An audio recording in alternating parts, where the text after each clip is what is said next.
जय श्री राम, जय हनुमान।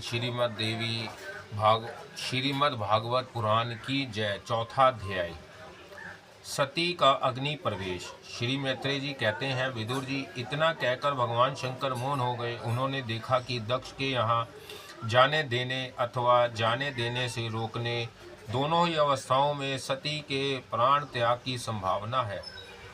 इधर सीता जी भी कभी बंधुओं को देखने जाने की इच्छा से बाहर आती और कभी भगवान शंकर रुष्ट ना हो जाए इस शंका से फिर लौट जाती। इस प्रकार कोई एक बात निश्चित ना कर सकने के कारण वह दुविधाओं में पड़ गई। चंचल हो गई। बंधुओं के मिलने की इच्छा से बाधा पड़ने से वह बड़ी अनमनी हो गई। सब जनों के स्नेहवश उनका हृदय भर आया और वह आंखों में आंसू भरकर अत्यंत व्याकुल हो रोने लगी। उनका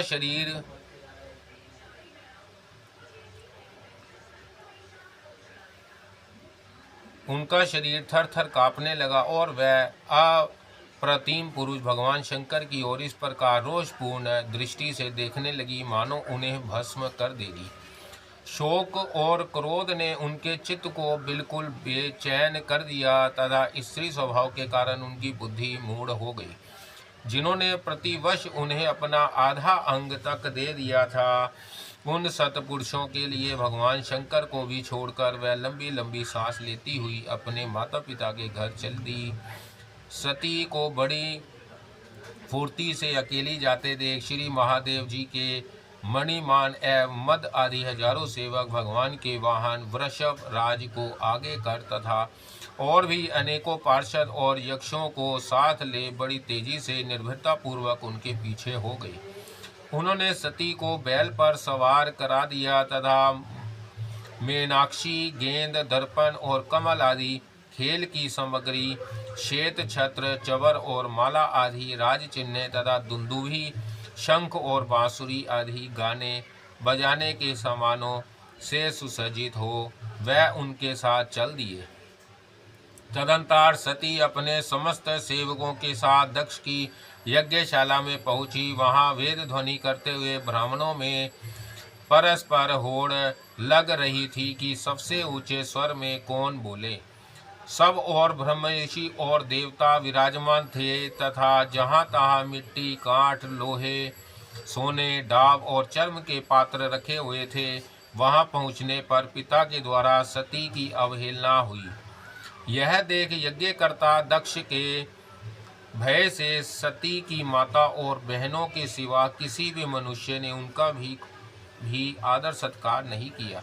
अवश्य ही उनकी माता और बहनें बहुत प्रसन्न हुई और प्रेम में गदगद होकर उन्होंने सती जी को आदर पूर्वक गले लगाया। किंतु सती जी ने पिता से अपमानित होने के कारण बहनों के कुशल प्रश्न सहित प्रेम पूर्ण वार्तालाप तथा माता और मौसियों के सम्मान पूर्वक दिए हुए उपहार और सुंदर आसनादि को स्वीकार नहीं किया।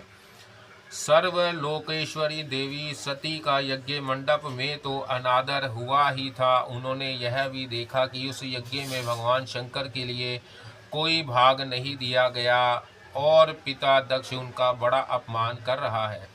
इससे उन्हें बहुत क्रोध हुआ। ऐसा जान पड़ता था मानो वह अपने रोष से संपूर्ण लोगों को भस्म कर देगी। दक्ष को कर्म मार्ग के अभ्यास से बहुत घमंड हो गया था। उसे शिवजी जी ने देश करते देख जब सती के साथ आए हुए भूत उसके मारने को तैयार हुए तो देवी सती ने उन्हें अपने तेज से रोक दिया और सब लोगों को सुनाकर पिता की निंदा करते हुए क्रोध से लड़खड़ाती हुई वाणी में कहा, जय श्री राम। देवी सती ने कहा, पिताजी, भगवान शंकर से बड़ा तो संसार में कोई भी नहीं है। वह तो सभी देहधारियों के प्रिय आत्मा है। उनका ना कोई प्रिय है ना अप्रिय, अतः उनका किसी भी प्राणी से वैर नहीं है। वह तो सबके कारण है, सर्वरूप है। आपके सिवा और ऐसा कौन है जो उनसे विरोध करेगा। द्विजवर, आप जैसे लोग दूसरों के गुणों में भी दोष ही देखते हैं, किंतु कोई साधु पुरुष ऐसा नहीं करते। जो लोग दोष देखने की बात तो अलग रही, दूसरों के थोड़े से गुण को भी बड़े रूप में देखना चाहते हैं, वह सबसे श्रेष्ठ है।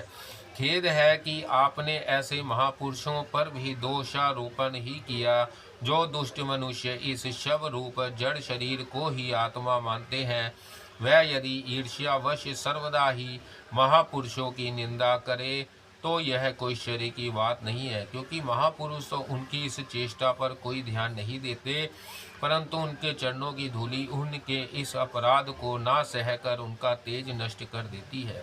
अतः महापुरुषों की निंदा जैसा जनंधे कार्य उन दुष्ट पुरुषों को ही शोभा देता है, जिनका शिव यह 2 अक्षरों का नाम परसत्रवश एक बार भी मुख से निकल जाने पर मनुष्य के समस्त पापों को तत्काल नष्ट कर देता है, और जिनकी आज्ञा का कोई उल्लंघन नहीं कर सकता।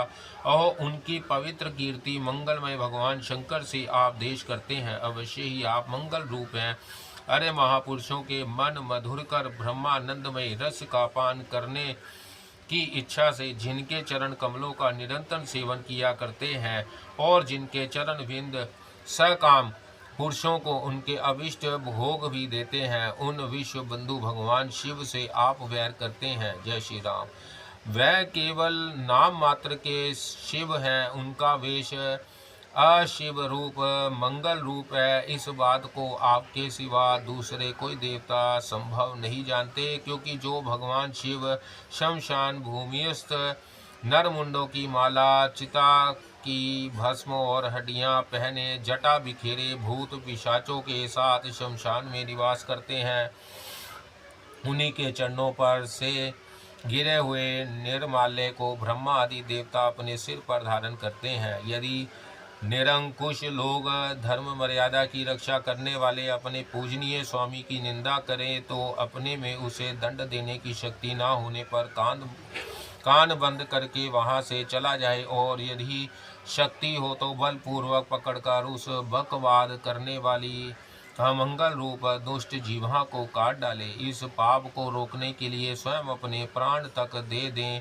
यही धर्म है। आप भगवान नीलकंठ की निंदा करने वाले हैं, इसलिए आपसे उत्तम हुए इस शरीर को अब मैं नहीं रह सकती। यदि भूल से कोई निंदित वस्तु खा ली जाए तो उसे वमन करके निकाल देने से ही मनुष्य की शुद्धि बताई जाती है। जो महामुनि निरंतर अपने स्वरूप में ही रमण करते हैं, उनकी बुद्धि सर्वदा वेद के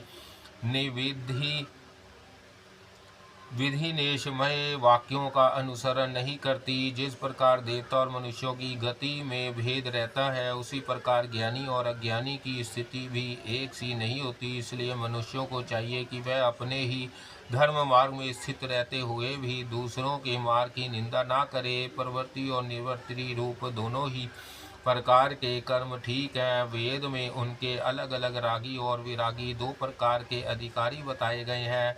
परस्पर विरोधी होने के कारण उक्त दोनों प्रकार के कर्मों का एक साथ एक ही पुरुष के द्वारा आचरण नहीं किया जा सकता। भगवान शंकर तो पर ब्रह्मा परमात्मा है, उन्हें इन दोनों में से किसी भी प्रकार का कर्म करने की आवश्यकता नहीं है। जय श्री राम। पिताजी, हमारा ऐश्वर्य अव्यक्त है।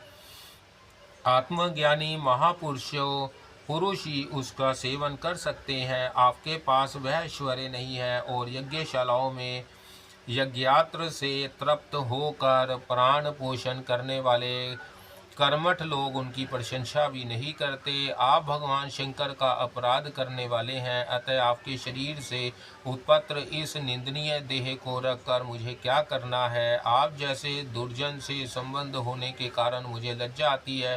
जो महापुरुषों का अपराध करता है, उससे होने वाले जन्म को ही धिक्कार है। जिस समय भगवान शिव आपके साथ मेरा संबंध दिखलाते हुए मुझे हंसी में दक्षिणायन के नाम से पुकारेंगे, उस समय हंसी को भूलकर मुझे बड़ी ही लज्जा और खेद होगा। इसलिए उससे पहले ही मैं आपके मंगल से उत्पन्न इस शव तुल्य शरीर को त्याग दूंगी। जय श्री राम। श्री मैत्रेय जी कहते हैं, कामादि शत्रुओं को जीतने वाले विदुर जी उस यज्ञ मंडप में दक्ष से इस प्रकार कह देवी सती मौन होकर उत्तर दिशा में भूमि पर बैठ गई।